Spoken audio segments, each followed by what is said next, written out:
You are listening to Diasporic Music on Black Power 96 with Melinda Francis, Norman Richmond, and Lisa Watson on the buttons. And we have just completed the Jazz Zone with T and Providence. He did a tribute paying, continuing to pay tribute to the late great Lou Donaldson, one of the greatest alto saxophonists that ever walked the earth.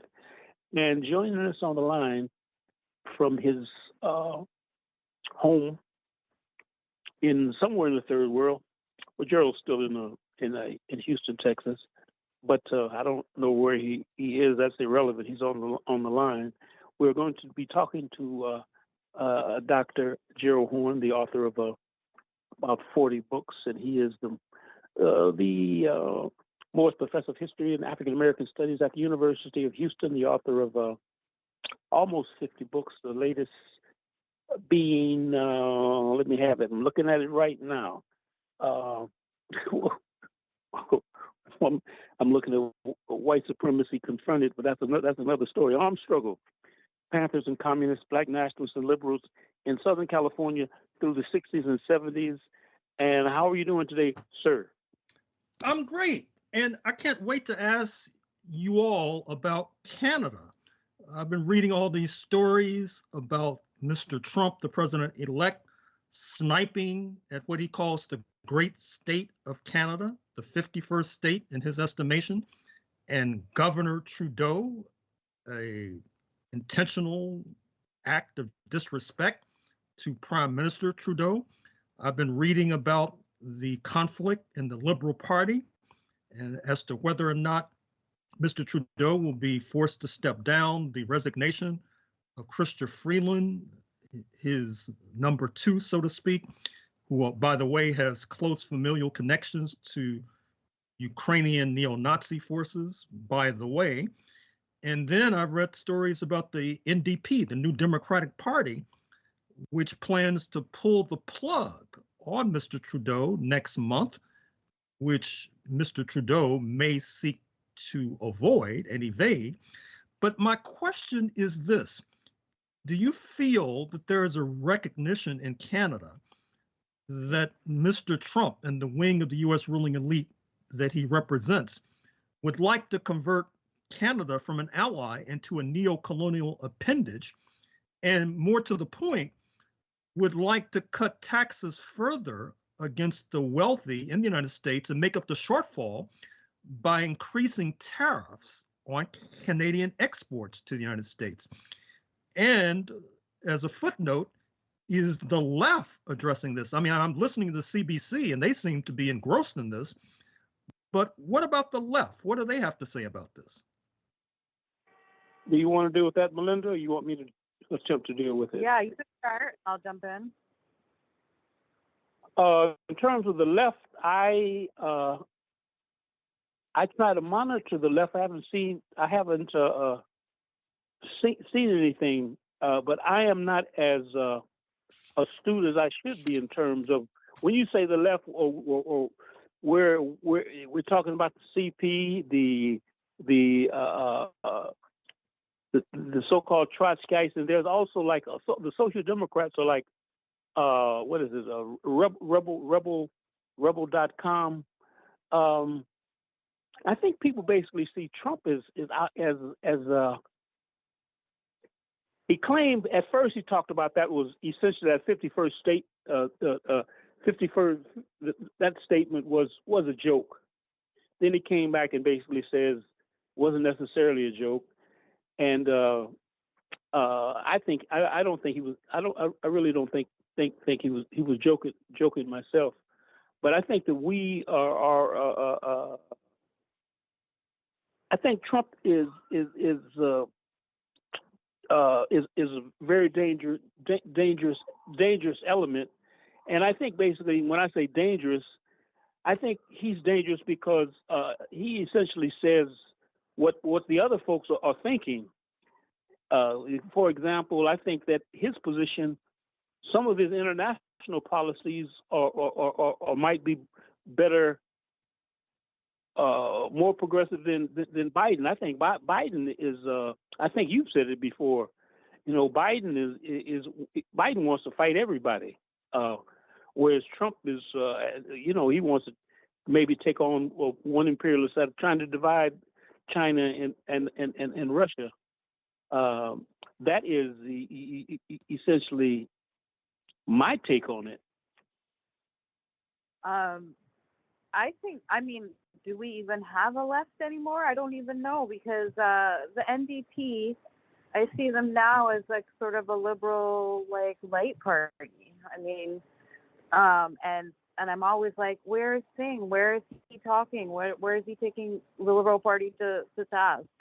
I mean, he is mentioning that he's gonna break the coalition, but I have to see that happen before it happens. So I mean, I don't know if we even have a left anymore. Well, I have noticed that Doug Ford, your premier in Ontario, has been quite militant with regard to his approach to the Yankees. What do you make of that? I think that Doug Ford is a hothead.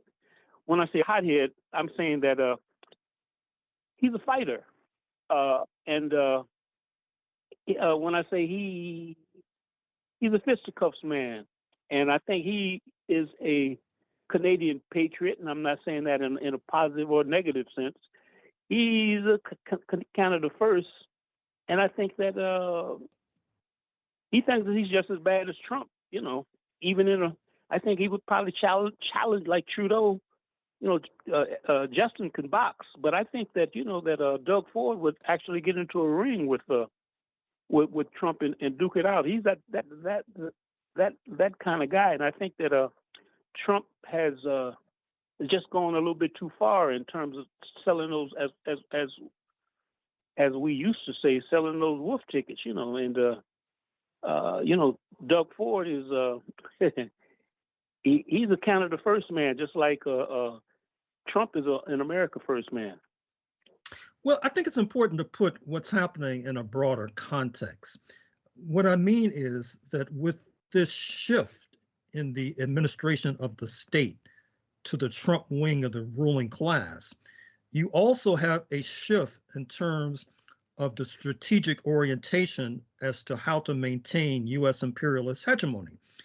You made a reference to the differences between Biden and Trump. I would say that, as you have suggested, that Mr. Biden overestimated the strength of the US ruling class by seeking to take on Russia and Ukraine, and then weaken Russia as a step to taking on the big enchilada that is the People's Republic of China, perhaps because the Trump wing has a better grip on the potentialities of US imperialism, perhaps because they feel more confident in their administration of the state, that they will not necessarily be accused of weakness in terms of negotiating with Russia, which inevitably would have happened, it seems to me, if Biden had pursued this course. They feel that they can cut a deal with Russia so as to move like a speeding bullet towards a confrontation with China. I should also make the point that I'd made reference to a moment or two ago, which is that the Trump wing of the ruling class differs from the Biden wing in the sense that Mr. Biden and the Democrats were cultivating what they consider to be allies. And let's be honest, these allies, like Canada, in many ways were satraps of US imperialism. But Mr. Trump is moving towards unmasking that kind of so-called allyship and converting these so-called allies into neo-colonial appendages. That's the import of what we've just referenced concerning Canada. That's the import of Mr. Trump threatening the European Union, saying that unless they buy more oil and natural gas from the United States, he's going to hike tariffs against the EU countries. But what I think Mr. Trump has neglected to note is that these European Union countries, and I would say Canada as well, are not as soft a target as he might envision. For example, I think we've made reference on this program to the fact that the European Union is about to ink a profound free trade deal with Mercosur, led by Brazil and Argentina, which on the one hand will jeopardize the fortunes of French and Polish farmers. On the other hand, pay careful and close attention to the stock price of the so-called ABCD powers that control the food supply in North America and a good deal of the world. I'm speaking of Archer Daniels Midland, Bunge, Cargill, and Dreyfus, which is tied in a familial sense to Julia Louis Dreyfus of Seinfeld fame. I expect that their interests in Europe will be jeopardized or weakened if this trade deal between the EU and the Mercosur goes forward, because Brazil is an agricultural superpower. Argentina is a major exporter of beef, amongst other agricultural products.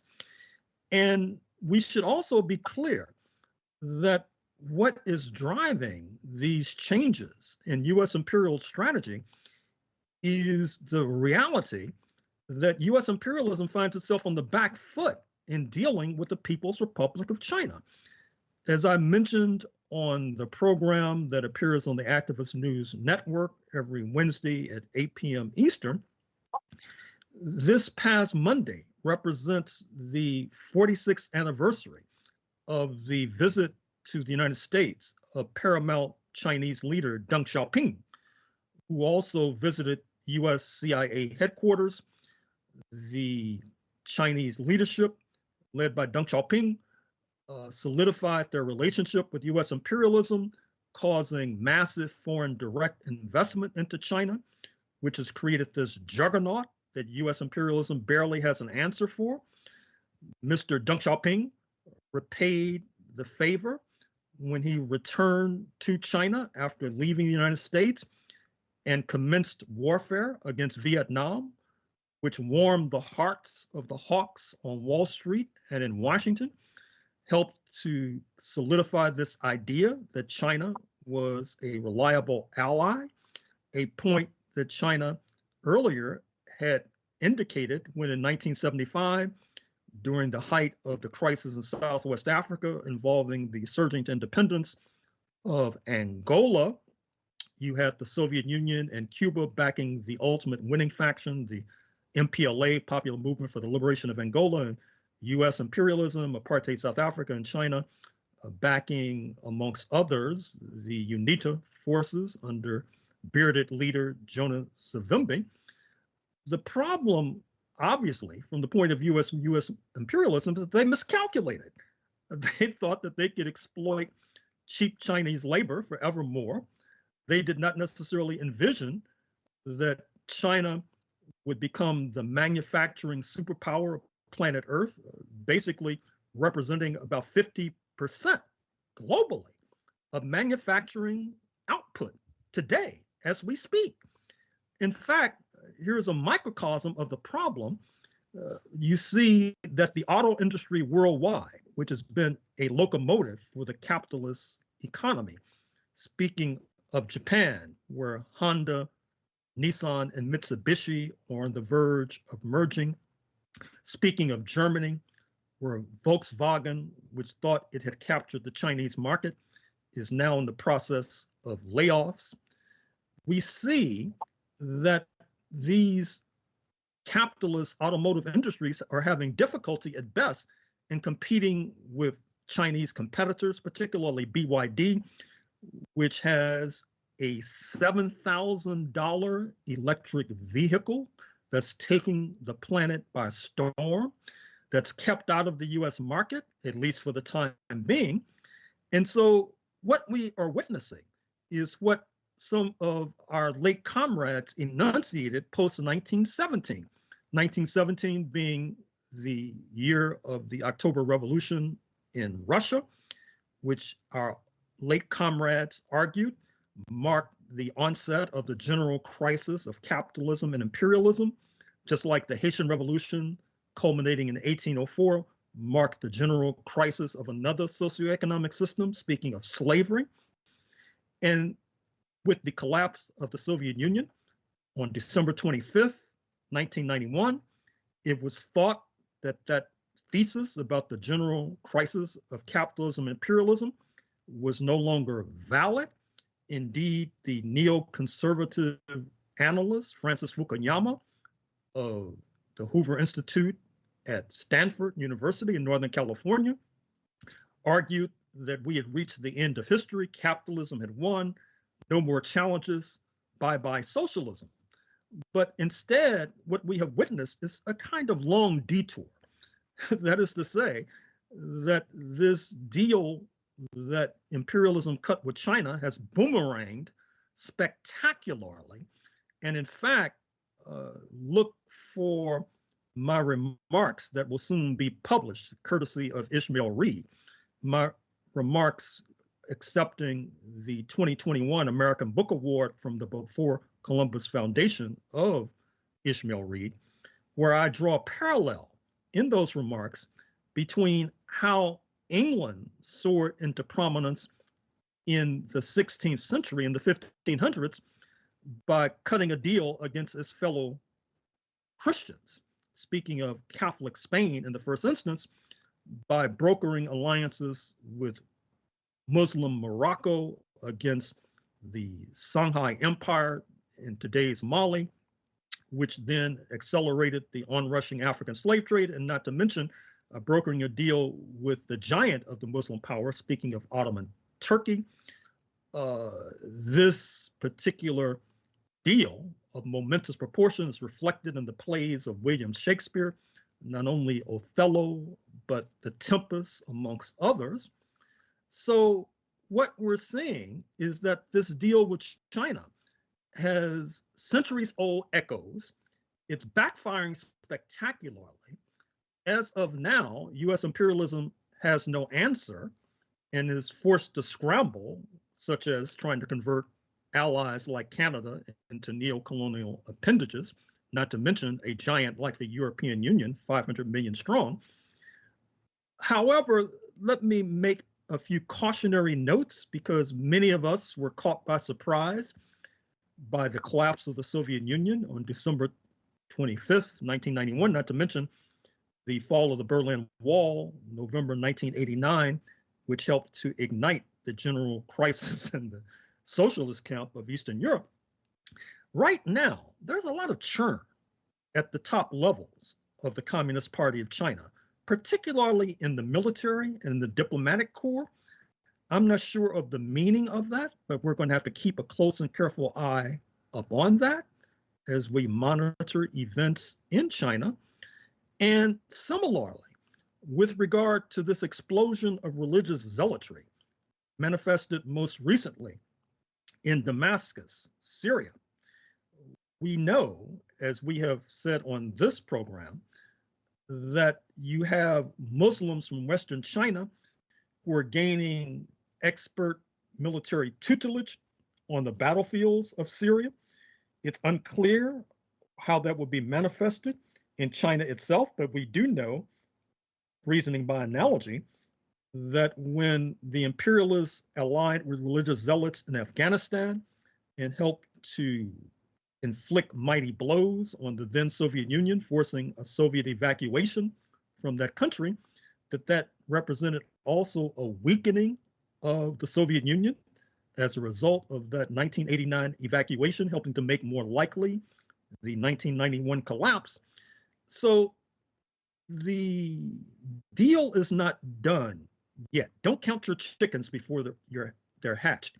But having said that, it's fair to say that the imperialist camp is undergoing a crisis the likes of which it has not endured perhaps ever. Could I ask you this question, Dr. Horne? Is China capitalist, state capitalist, or is still a socialist country? Well, I would say, in my estimation, humbly speaking, that the commanding heights of the Chinese economy, particularly banking, electricity, transport, are in the hands of the state, and it helps to guide the capitalist development, which is inevitably, unavoidably an aspect of the Chinese economy. I would say that the Communist Party is in power in China, at least for the foreseeable future. And so, therefore, I will not quibble with the assertion that China is a socialist country. I will point you to their mutually satisfying relations with Cuba in the first instance. And so I would be hesitant to join the brigades that are casting aspersions on the nature of China, or alternatively, as happened during the Cold War, when you had many of our quote friends unquote on the left who joined in the anti-Soviet crusade because they did not consider the Soviet Union to be sufficiently revolutionary. Perhaps with malice aforethought, they butchered the idea of peaceful coexistence, where in Moscow's terms, that meant peaceful coexistence between different social systems, capitalism, socialism. The so-called friends on the left said that peaceful coexistence meant pulling the plug on assistance of national liberation movements, which obviously it did not. Matter of fact, I oftentimes wonder, did these people, did they read the newspapers, or did they just adopt theories without testing those theories in the marketplace and the flow of day-to-day events? So in any case, China has benefited spectacularly from its entente with US imperialism. And I would be the last person to now turn the tables on China and join in the anti-Beijing hysteria. I wanted to, before I turn it over to Melinda, I wanted to ask you about Syria. Now, Syria is under heavy criticism about Assad. Some are saying that, they talk about the cars that they had, the money, the this, the that, and all of that. What do you stand in terms of the social system that Syria was under Assad? Were they more social democrat, or was he just a straight up capitalist? How do you assess the Syrian scenario? Well, Syria was under very severe sanctions, Caesar sanctions. It handicapped this economy. It had relations with Cuba, relations with Russia, relations with China. With regard to all of these stories coming out about alleged profiteering by the al-Assad family, I think to a certain degree, I'm not going to go down that path. I'd prefer to keep the spotlight on the religious zealots who have triumphed, that there'll be plenty of time for the historians to sift through the ashes of the al-Assad regime. But for the time being, we're going to have to confront this victory for religious zealots, which, once again, as I explained at some length and some detail on the Activist News Network, is going to have tremendous repercussions and ramifications for Africa, for the religious insurgency taking place in northern Mozambique, for the religious insurgencies that are afflicting the Sahel states, particularly Mali, Burkina Faso, Niger, which has caused the neo-colonial power France to scramble, trying to broker relations with Nigeria.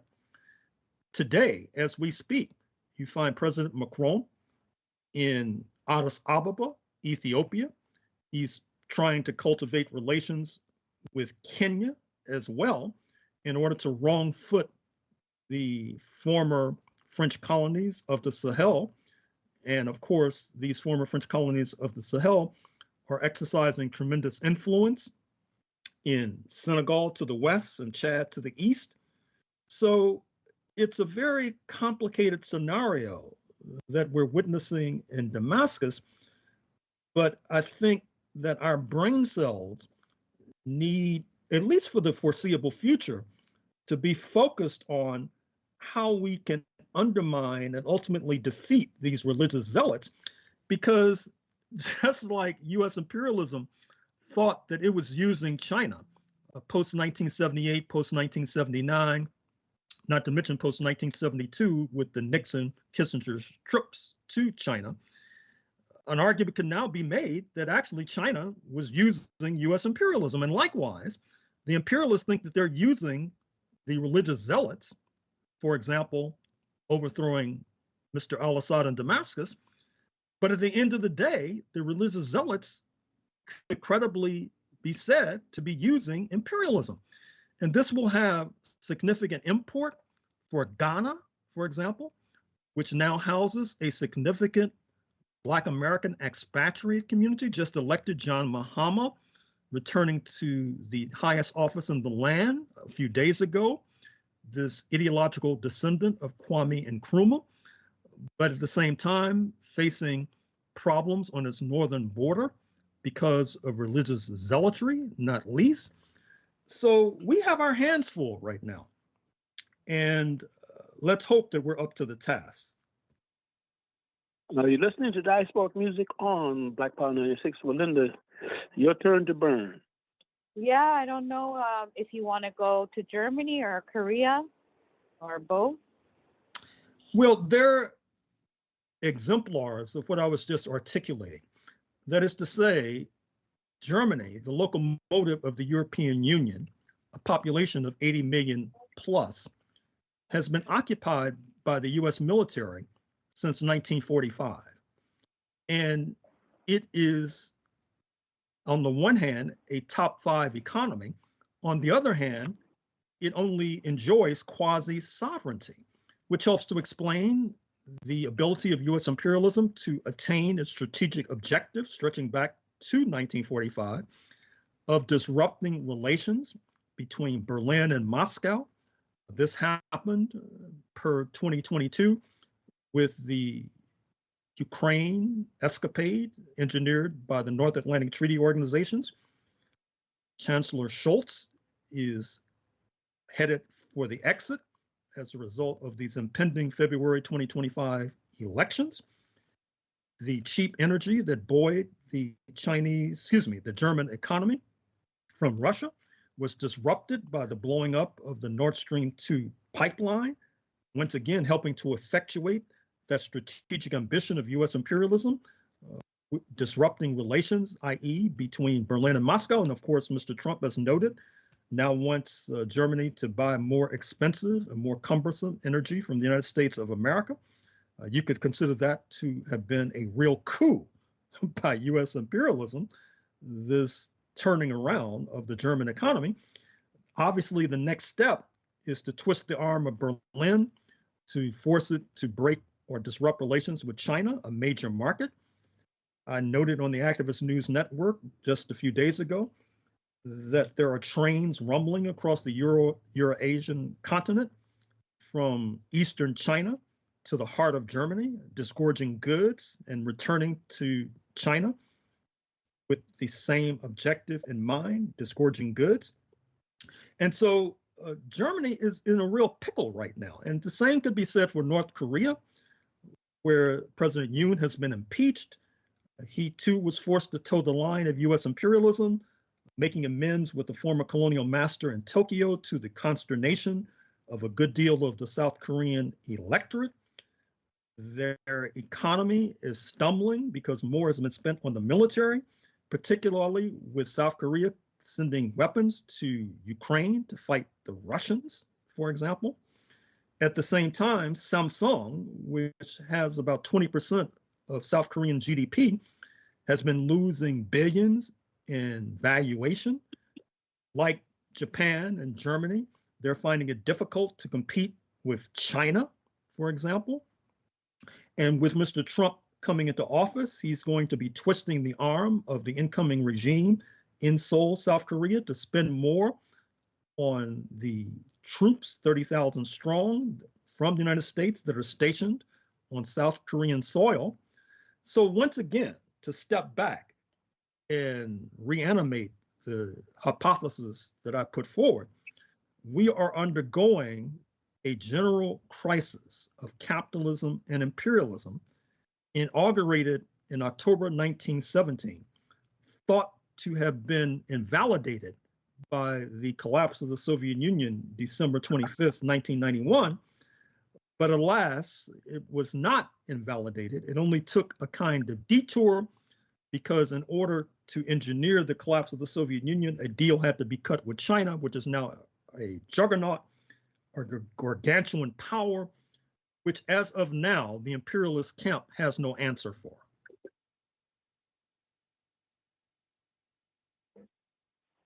You want to continue, Melinda? Yeah, did you want to go on and touch on South Africa? Well, the news from South Africa is that the South African Communist Party, in a historic alliance with the African National Congress, the ruling party, and the Congress of South African Trade Unions, had a meeting just a few days ago where they announced that in local elections in 2026, they're going to be running candidates against their erstwhile alliance partners. Speaking of the ANC, many in the SACP were disgruntled by the fact that as a result of the ANC getting 42% in the most recent elections, they entered a so-called government of national unity with the neo-apartheid party, the so-called Democratic Alliance. The SACP and others on the left felt that this was a kind of betrayal. Interestingly enough, appearing at this special meeting of the ANC was not only former South African President Thabo Mbeki, and as you know, I have argued that the dislodging of Mbeki, Nelson Mandela's successor, and replacing him with Jacob Zuma helped to put South Africa on the road to ruin. Mr. Mbeki was a former member of the Central Committee of the South African Communist Party, as has been Nelson Mandela, for example. And of course, Jacob Zuma, Mr. Mbeki's successor, speaks fluent Russian, which gives you an idea of his previous associations. In any case, Mr. Zuma has disappointed many. He broke away from the ANC, started an MK party. The SACP disdains the MK party. They see them as the party of state capture. The SACP is willing to embrace another breakaway leader from the ANC. Speaking of Julius Malema, a founder and leader of the Economic Freedom Fighters. The problem for South Africa is that US imperialism is disappointed with the ANC because the ANC dragged US ally Israel into the dock, charging the leadership with executing a plausible case for genocide against Gazans and Palestinians at the International Court of Justice, which led to this indictment in the International Criminal Court of Mr. Netanyahu, the prime minister. And so the ANC is fighting conflicts on multiple fronts, at home against the left, abroad against the imperialists.